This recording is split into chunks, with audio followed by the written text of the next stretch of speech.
Well, hello there. We are live. Hello, friends. It's good to see you. Thanks for joining me here today. My name is Christelle. I'm co-founder of Canvas Club and the Creative Crafting Club, and my sister Stefania and I teach women how to start, grow, and profit from teaching arts and crafts to kids. We primarily focus on STEAM-based crafting and use a lot of recycled materials to craft with.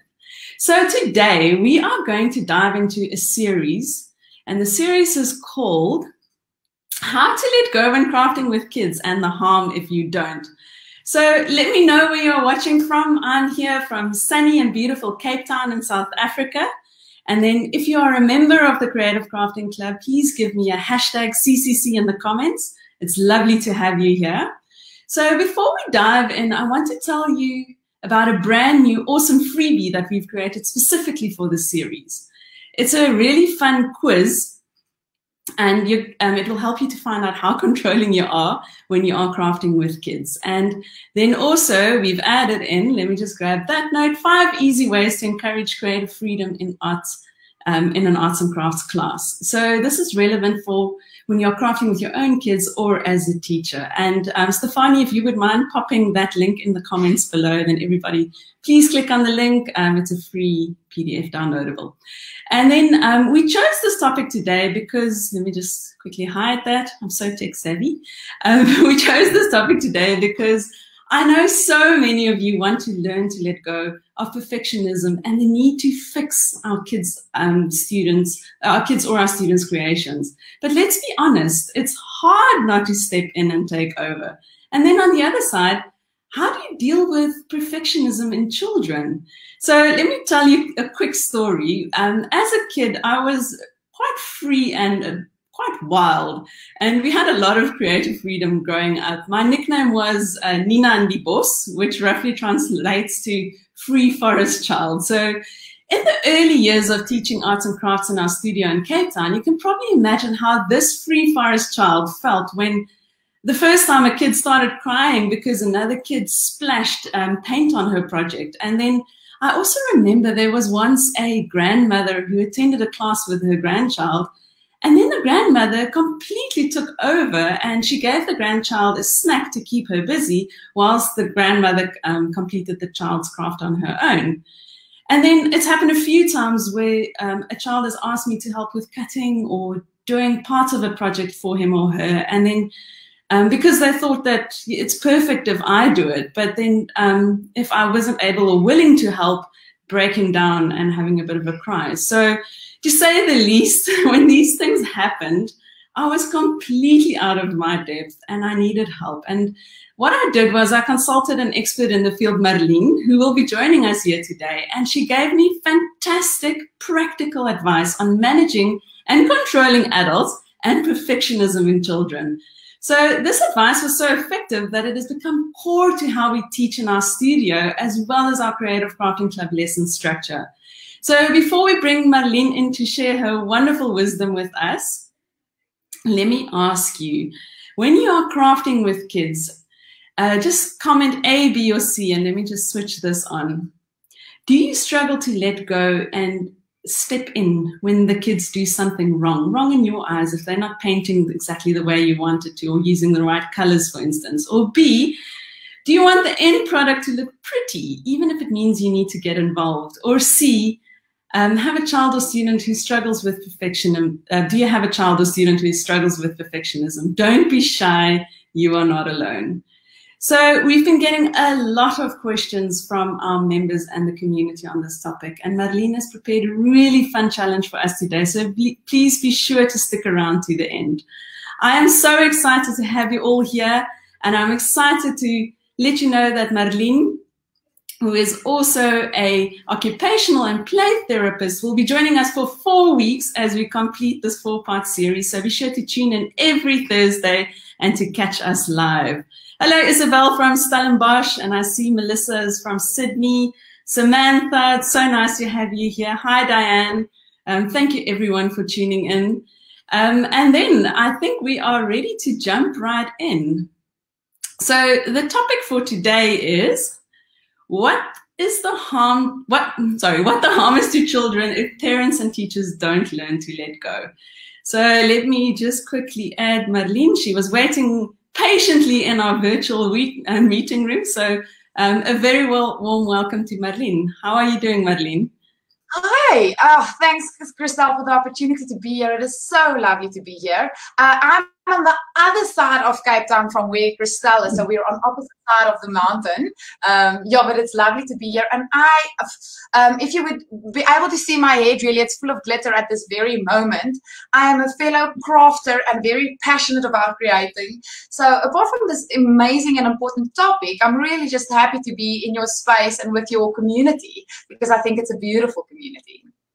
Thank you, Marlene. So I'm just going to give you a very quick intro on Marlene. She's an occupational and play therapist, as I've mentioned, and she works specifically in the field of mental health and well-being. And Marlene, would you mind just sharing a little bit about yourself and what you are passionate about?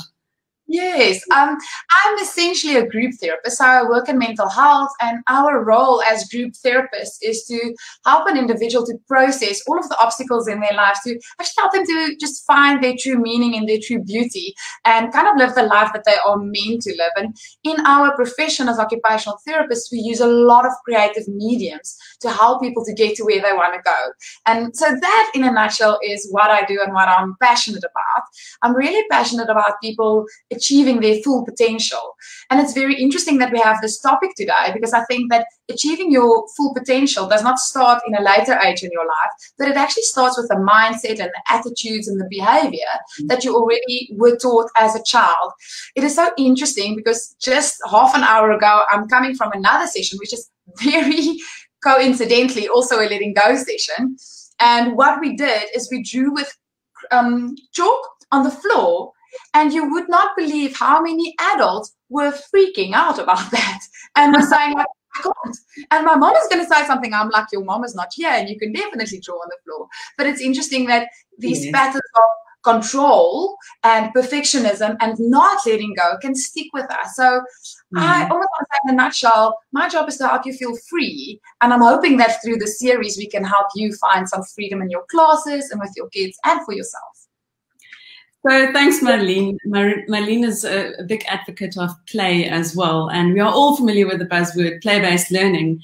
And we understand the importance of mental well-being for ourselves and for our kids. So Marlene, it's absolutely wonderful to have you here. We want to make this a really interactive session. So because of social distancing, I'm not able to sit next to Marlene on the couch, but we are inviting you guys to come and join us today. Pretend we're all on a nice big couch with a cup of tea. Please ask us questions, and let's make this an interactive session. So Marlene, are you ready? Can we jump right in? So, yes, we can. Why is letting go when crafting with kids so important?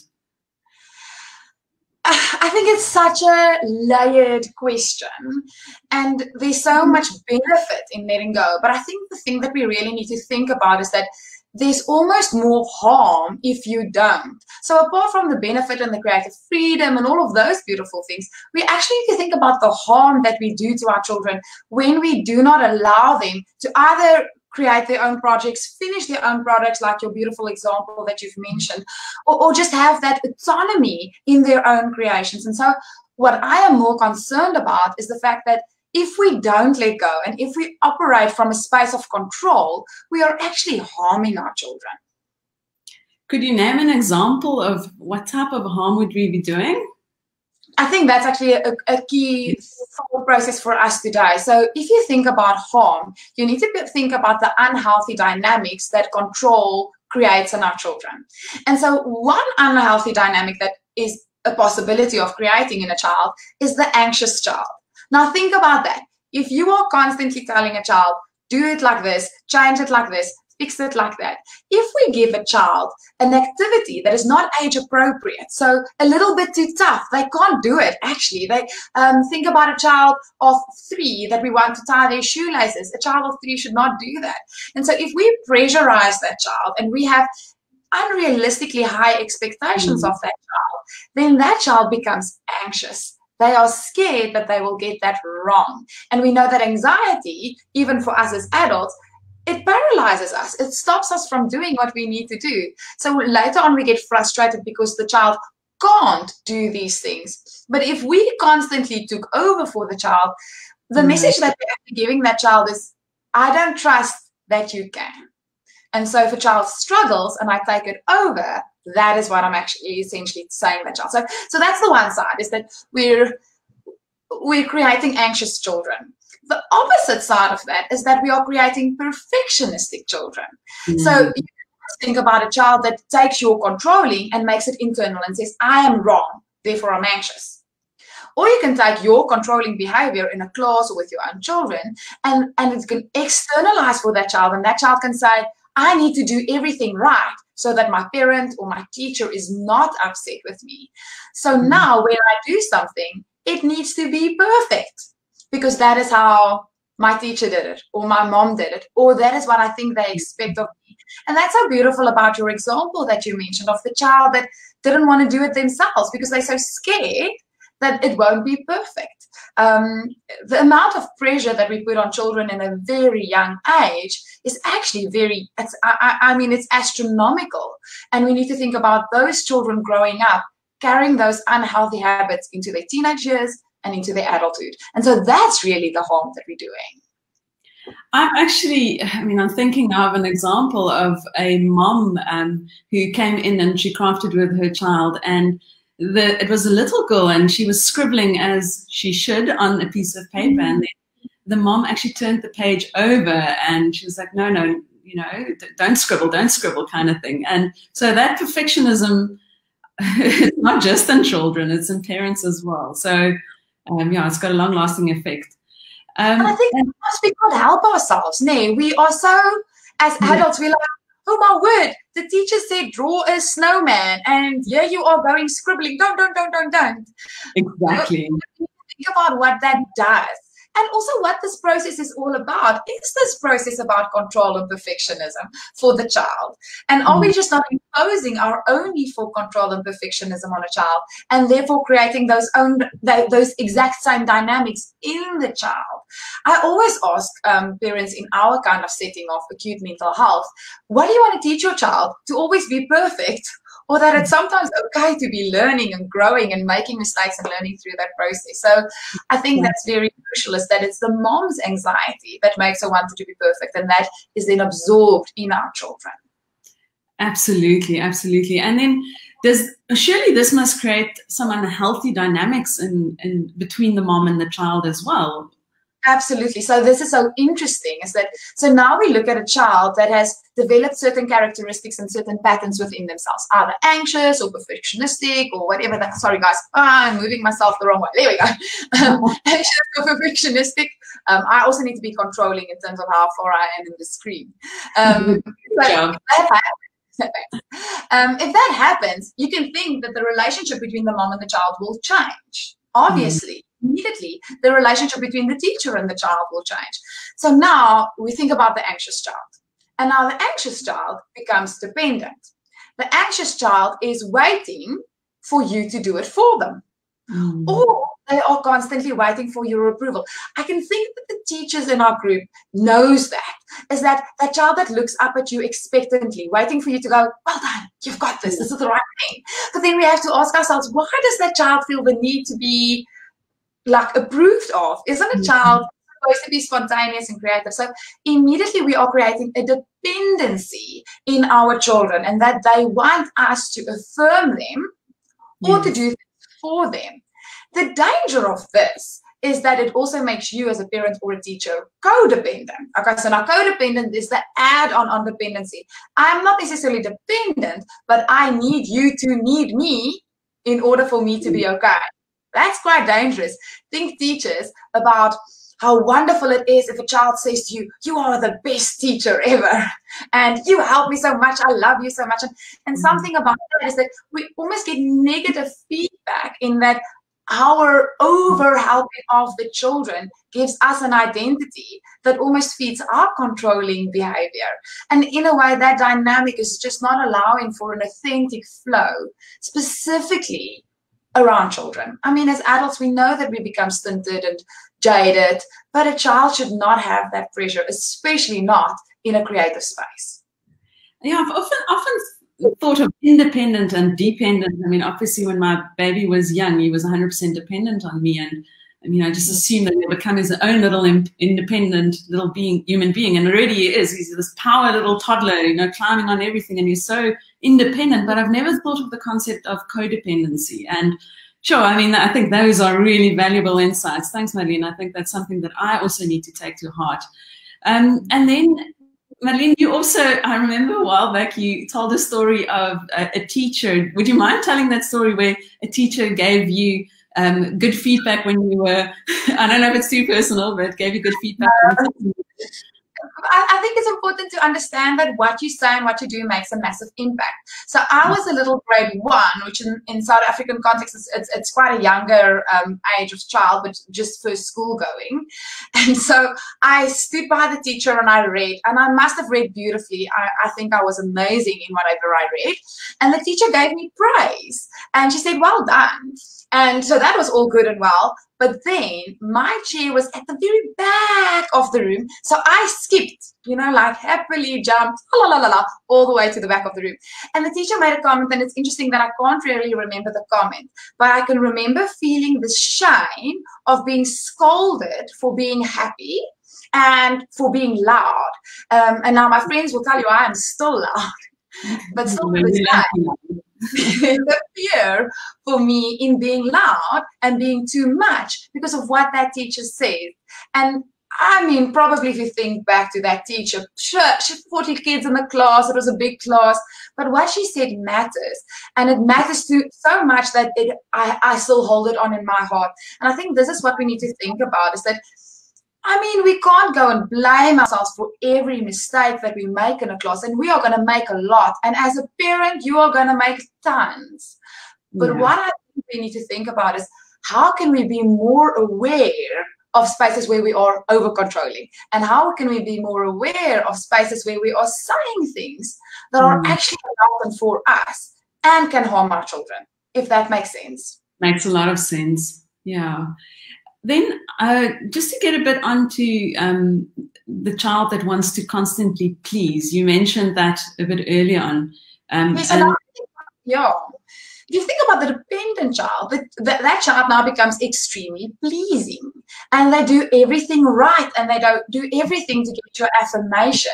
You can get that neediness, and now we're wondering why this child is not able to step in their teenage years out on their own or do their own thing, but they're actually struggling to do that because they were always waiting for your input and your support. And so the fact that you took over, and the fact that you didn't really kind of allowed the child the space to move beyond, unfortunately made them toe the line too much.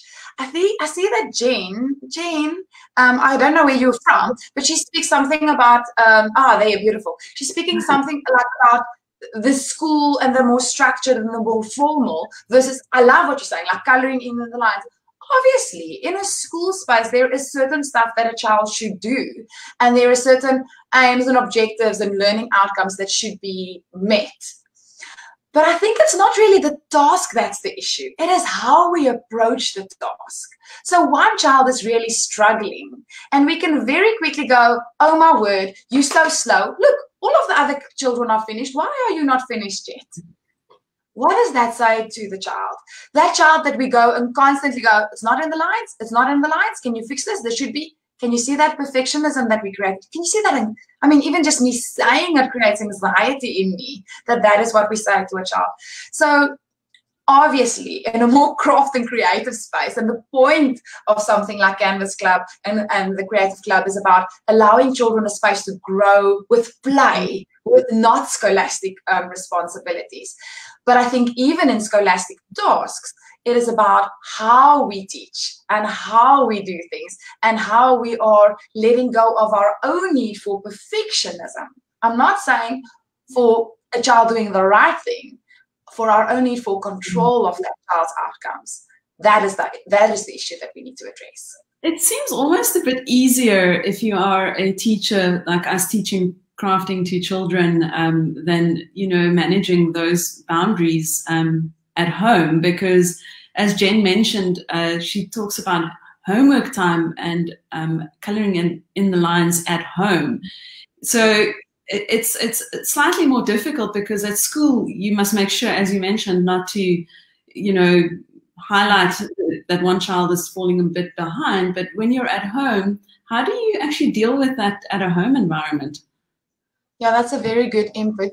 And I think, I mean, obviously in the pandemic that we're in and the drama that we're facing, I just feel for parents, specifically parents that feel that you don't have the capacity to teach. I've heard that from friends that are, I'm a mom, not a teacher. And so how do I go about that? I think it is to create spaces for both.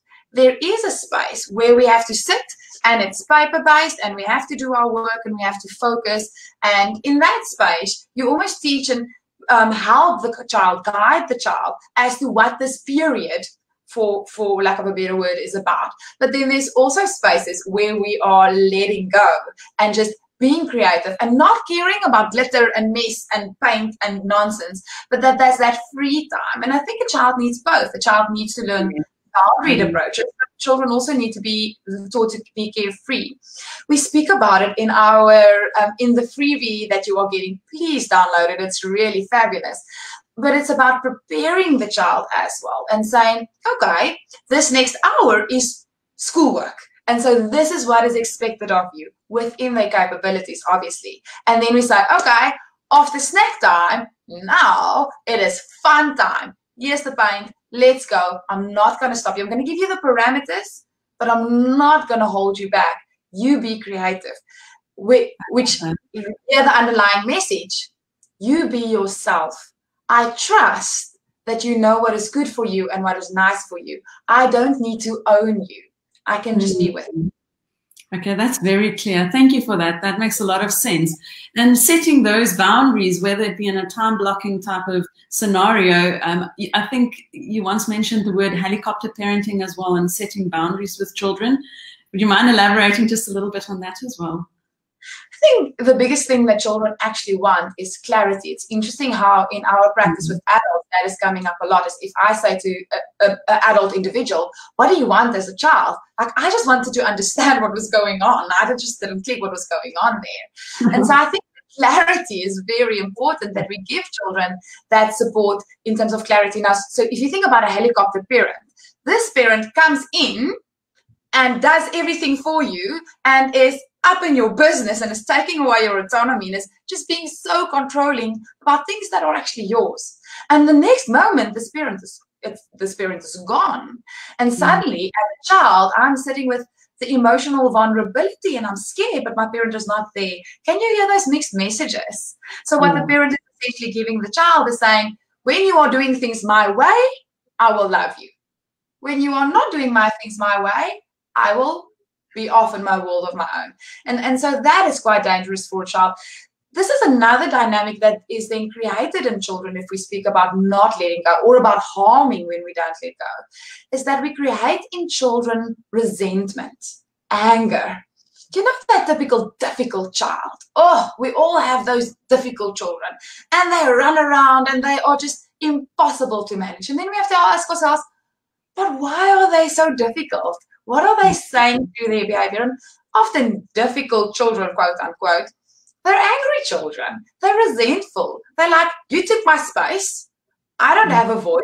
I can get you back in the only way that I can get you back. So I'll be very annoying or I'll be very naughty, because that's the only way that I can show you that I don't agree with what you're doing to me on a very deeper level, if that makes sense. Yeah, so a child yearns for boundaries, direction, and guidance, and then also for freedom. It's quite tricky. Yeah, luckily they arrive as babies, so they don't arrive as teenagers. So we figure it out as we go along, right? But I think actually, what you say is so true, and it's so beautiful, because I think what we learn from babies, we should apply through everything. I think as your children become older, you forget that. I often ask my mom, how was I as a baby? And she's like, I can't remember. But you're right. So for your little one, for your 2-year-old, what do? You take your house and you put, what are those guards, like those child guards and the child locks, and, you take away all of the class goodies, and you make the house super child friendly. And when the house is super child friendly, so listen to the messages, there's a boundary, I've created a boundary for you. Then you say, go crazy, do whatever you want. Do whatever you want. Okay. So now, why don't we apply that to our 5-year-old, to our 7-year-old, to our 15-year-old and say, this is the outline. I'm setting a parameter for you because within this parameter, me as an adult, I know you will be safe. Okay. But once I've set that parameter, go crazy, be yourself. Think about a little bit like the tweens or maybe a little bit younger, where we say, okay, this is the glue gun. This is the crystals, blah, blah, blah, blah, blah. This glue gun is hot. When you touch it, touch the back, okay? When you put it down, don't put it down on that. It's going to melt on that. So can you hear the parameters that we're giving that child? And we say, these are the things that you need to watch out for. And then once we've given those parameters, we're like, whether you put on 1 gemstone or 20, we don't care. Go crazy because I've prepared you. And that's kind of the balance between boundaries and freedom.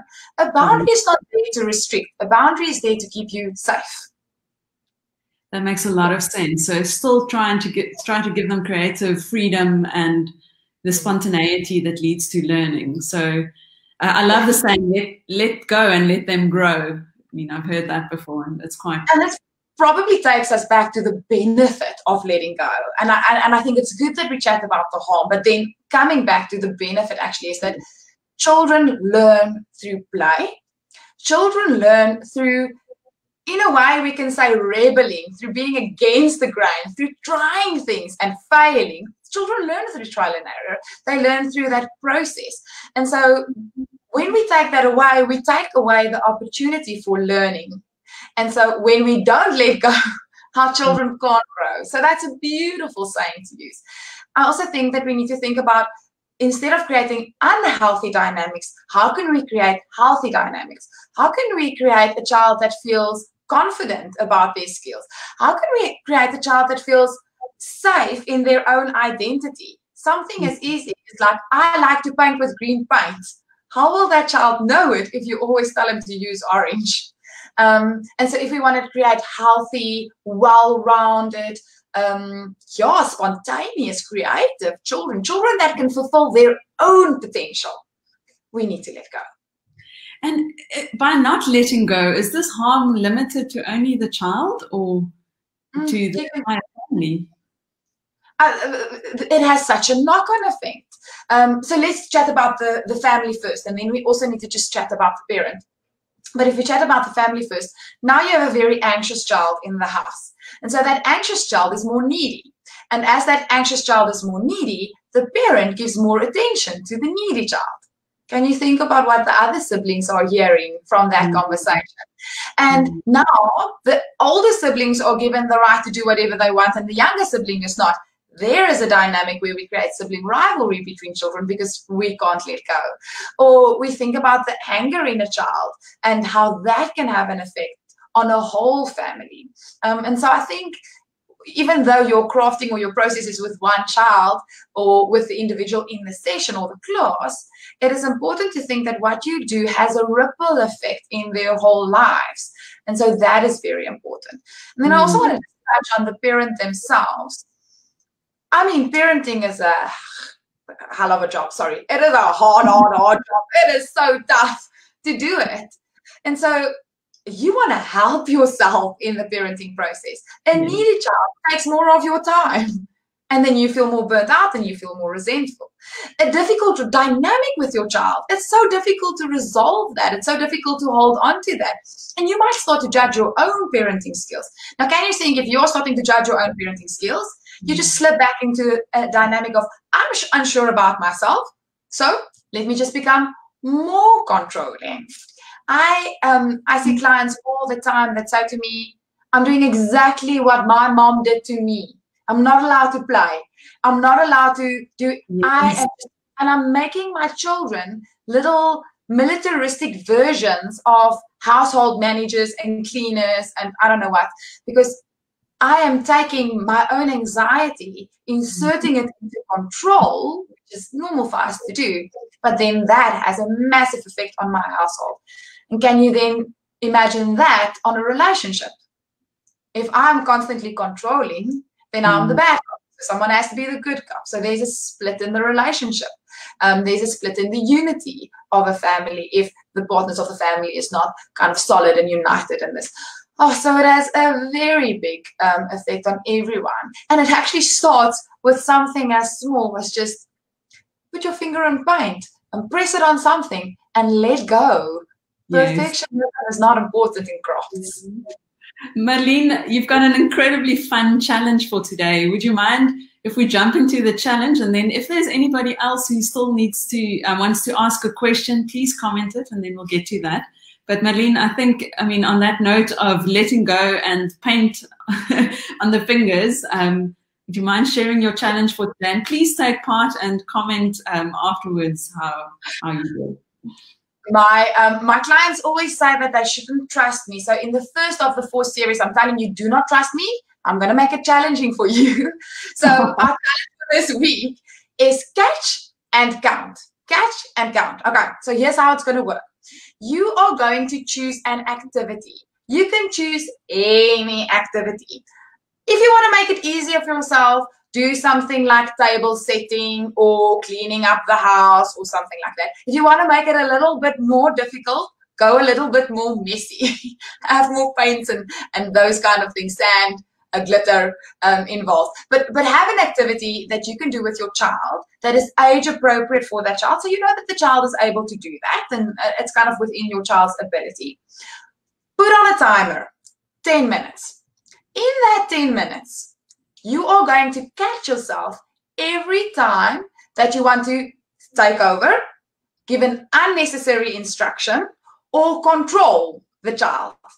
And then we want you to count how many times you do this. Now, this is not to tell you you are such a bad parent and life is over and oh my word. We don't want to do that, because that leads no one anywhere.